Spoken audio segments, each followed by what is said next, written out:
અને સૌથી પહેલાં તમને બધાયને દિવાળી ફેસ્ટિવલની ખૂબ ખૂબ શુભકામનાઓ।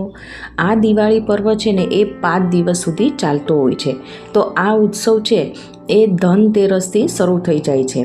ધનતેરસના દિવસે લક્ષ્મી માતા, ગણેશજી અને તેની સાથે સાથે આપણે જે ધનના દેવતા કુબેર દેવતા છે એનું પણ પૂજન કરવામાં આવે છે।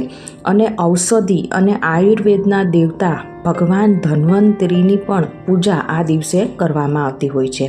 તો આજના વિડીયોમાં તો તેમાં શું શું સામગ્રીની જરૂર પડશે, તેમજ આ પૂજા કયા સમયે કરવી, તેમજ તેનું ઉત્તાપન કઈ રીતે કરવું, તો આ તમામ માહિતી હું તમને આ વિડીયો દરમિયાન લાઈવ બતાવીશ મિત્રો। તો વિડીયોને એન્ડ સુધી જરૂરથી જોજો।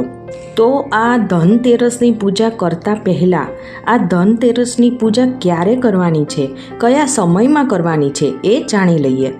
તો 18 ઓક્ટોબર 2025 શનિવારની રાત્રિએ ધનતેરસની પૂજા કરવામાં આવશે। તો જે લોકો આ પૂજા પ્રદોષકાળમાં કરતા હોય ને તો તેનો સમય છે 18 ઓક્ટોબર 2025 શનિવારની સાંજે 6:10 લઈને 8:38 સુધીનો રહેશે।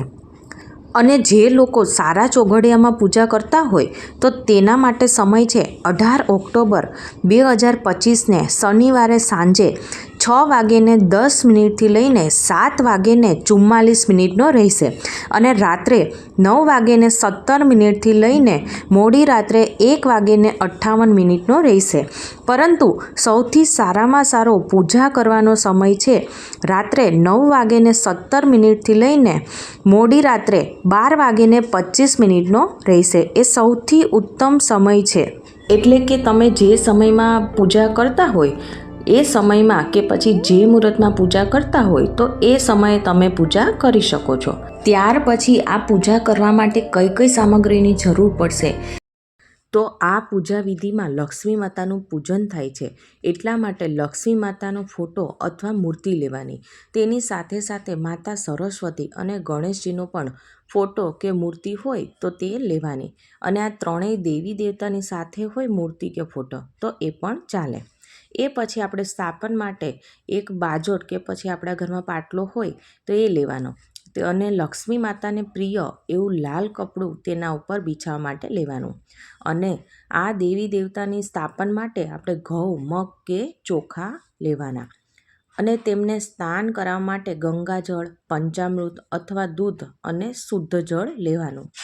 આ ધનતેરસની પૂજામાં ધનનું પણ પૂજન થાય છે। એટલે માટે અહીંયા પૈસા કે પછી એ સિવાય આપણા ઘરમાં જે કંઈ સોના ચાંદી હોય તો તે લઈને તેનું આપણે પૂજન કરવાનું। એ પછી જોઈએ ને તો અબીલ, ગુલાલ, કંકુ લેવાનું। લક્ષ્મી માતાને અર્પણ કરવા માટે કોડી અને કુબેર અને ધન્વંતરી દેવની પૂજા કરવા માટે ફોટો કે મૂર્તિ। અને તે ન હોય ને તો તેમની જગ્યાએ 2 સોપારી લેવાની। માતાજીને ભોગ ધરવા માટે પ્રસાદ, અને આ પ્રસાદમાં તમે ઘરે બનાવેલી ખીર, લાપસી ધરી શકો છો। તેમજ ડ્રાય ફ્રૂટ કે પછી ફ્રૂટ કે પછી મીઠાઈ પણ ધરાવી શકો છો। ભગવાનને ચડાવવા માટે ફૂલ લેવાના। એ સિવાય લક્ષ્મી, ગણેશજી, સરસ્વતીની મૂર્તિ હોય તો તેની પણ આ પૂજામાં પૂજા કરી શકાય છે। ત્યાર પછી આપણે આયુર્વેદના દેવતા છે એ ધન્વંતરી દેવતા છે।